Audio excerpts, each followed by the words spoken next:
오늘은 스마트폰의 양대 산맥인 아이폰과 갤럭시의 대표 모델인 아이폰 12 프로와 갤럭시 S21 플러스를 비교해보는 시간을 가져보도록 하겠습니다. 사실 비교하기에 두 기기의 사이즈가 다르기는 하지만 각각 아이폰 12 라인과 갤럭시 S21 라인업에서 엔트리급도 아니고 최고급도 아닌 중간급 모델이라는 점에서 공통점이 있다고 할 수 있겠습니다. 그럼 두 기기의 대표적인 차이점 7가지를 하나둘씩 말씀드리도록 하겠습니다. 아이폰 12 프로에서 제일 저렴한 128기가 모델의 가격은 135만원이며 갤럭시 S21 플러스에서 제일 저렴한 256기가 모델의 가격은 119만 9천원입니다. 이처럼 128기가와 256기가로 용량 차이는 있지만 가장 저렴한 모델 기준으로 비교하면 아이폰 12 프로가 갤럭시 S21 플러스보다 15만원 더 비쌉니다. 아이폰 12 프로도 256기가 모델을 기준으로 하면 가격은 149만원으로 갤럭시와의 가격 차이는 더 벌어집니다. 가격적인 측면에서는 확실히 아이폰보다 갤럭시가 저렴하다고 말할 수 있겠습니다. 아이폰 12 프로의 디스플레이 크기는 6.1인치인데 갤럭시 S21 플러스는 6.7인치로 S21 플러스가 확실히 더 큰 화면을 가지고 있습니다. 아이폰의 상단 노치까지 생각하면 실제로 보이는 화면은 더 작습니다. 해상도는 아이폰 12가 2532 곱하기 1170이고 갤럭시 S21은 2400 곱하기 1080이라서 갤럭시 S21 플러스가 큰 화면에 비해서 픽셀 수는 더 적습니다. 인치당 픽셀 수는 아이폰이 460ppi이고 S21 플러스가 394ppi입니다. 그래서 아이폰이 더 쨍한 이미지를 볼 수는 있지만 실제로 차이를 구분하기는 어려운 수준이었습니다. 디스플레이는 둘 다 OLED 방식이며 밝기 스펙도 비슷한 수준입니다. 가장 큰 차이는 갤럭시 S21 플러스는 120Hz 주사율을 지원한다는 건데요. 120Hz에 익숙해진 사람이 60Hz를 보면은 정말 눈이 불편해집니다.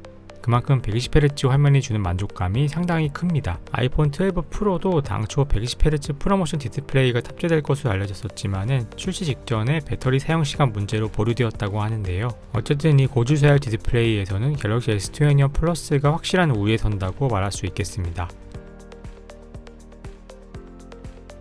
앞서 말씀드렸듯이 S21 플러스가 더 사이즈가 큰 패블릿 느낌이고 아이폰 12 프로는 컴팩트한 아이폰의 느낌이 더 듭니다. 폭은 큰 차이가 없어 보이지만 높이가 S21 플러스가 1.5cm가 더 길쭉해서 주머니에 넣었을 때 밖으로 더 잘 튀어나옵니다.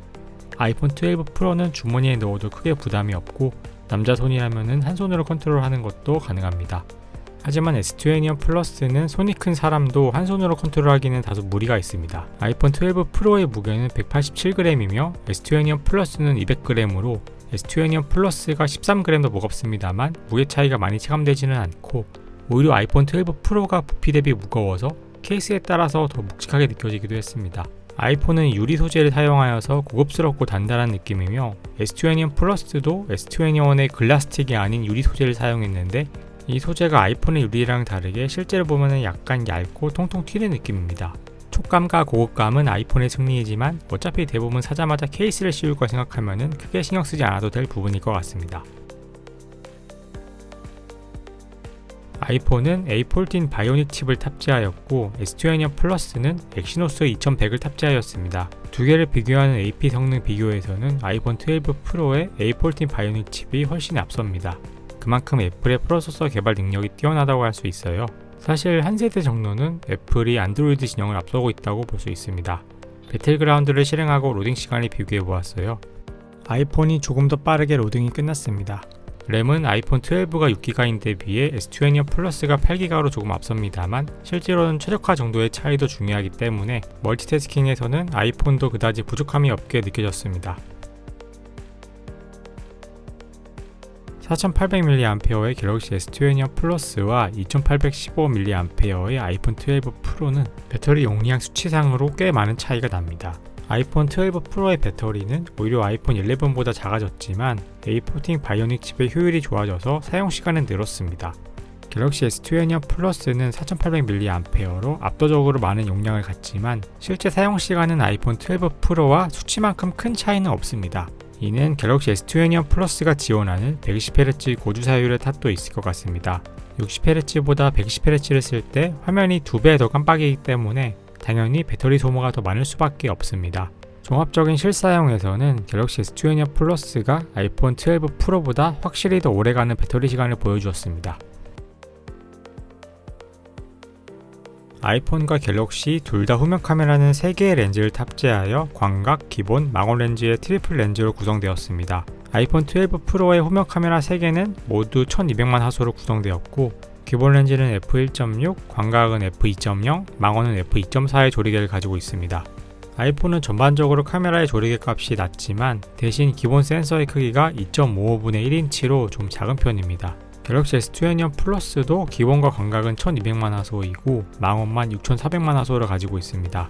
기본 렌즈는 f1.8에 광각은 f2.0, 망원은 f2.2로 기본 렌즈는 조금 더 어둡습니다. 하지만 기본 렌즈 센서의 크기가 1.76분의 1인치로 아이폰의 2.55분의 1인치보다 훨씬 커서 어두운 곳에서도 더 많은 빛을 받아들여 고화질의 사진을 얻을 수가 있습니다. 망원은 아이폰이 2배 줌인데 비해서 갤럭시는 3배 줌 렌즈를 탑재하였습니다. 그 이상의 줌 배열을 쓰면은 디지털 확대하는 구조라서 화질 손상이 있습니다만 아이폰은 최대 10배 줌까지 지원하며 S22 플러스는 30배까지 지원을 합니다. 더 높은 배율의 줌 렌즈를 쓸 수 있다는 것은 분명한 장점이므로 여기는 S22 플러스가 분명히 우위에 있다고 할 수 있겠습니다. 여기부터는 갤럭시와 아이폰의 차이라고도 받아들여지는 부분인데요. 애플페이의 국내 도입이 아직도 미정인 국내 시장에서 갤럭시의 삼성페이는 아이폰 유저들에게는 참 부러운 점입니다. 삼성페이에서 교통카드까지 되기 때문에 따로 카드를 챙길 필요가 거의 없는데 아이폰은 웬만하면 카드를 함께 들고 다닐 수밖에 없더라고요. 그리고 아이폰은 통화 중 녹음이 되지 않는다는 점도 큰 단점입니다. 평소에는 잘 쓸 일이 없다가도 정말 가끔 이건 녹음해야겠다고 싶을 때 녹음을 못하게 되니까 정말 아쉽더라고요. 여기까지 아이폰 12 프로와 갤럭시 S22 플러스의 차이점 7가지를 비교해 보았습니다. 아이폰이 외관과 성능에서 우위를 차지하는 데 비해 가격과 디스플레이, 배터리, 카메라, 부가 기능에서 갤럭시가 앞서는 결과를 확인할 수 있었는데요. 물론 이건 단순한 스펙 기준일 뿐이고 실제 사용자별 상황에 따라서 다를 수 있습니다. 어떤 것을 선택하더라도 둘 다 좋은 최고급의 스마트폰인 점은 확실하니 실제로 구매하실 때는 어떤 부분에 더 가중치를 두느냐에 따라서 최종 결정을 하시는 게 좋을 것 같습니다. 참고로 저는 애플 기기들 간의 연동이 더 좋아서 아이폰을 쓰고 있는데요. 여기에 대해서는 나중에 별도의 영상으로 다루도록 하겠습니다. 그럼 여기까지 인사이트였습니다. 오늘도 시청해주신 여러분 감사드립니다.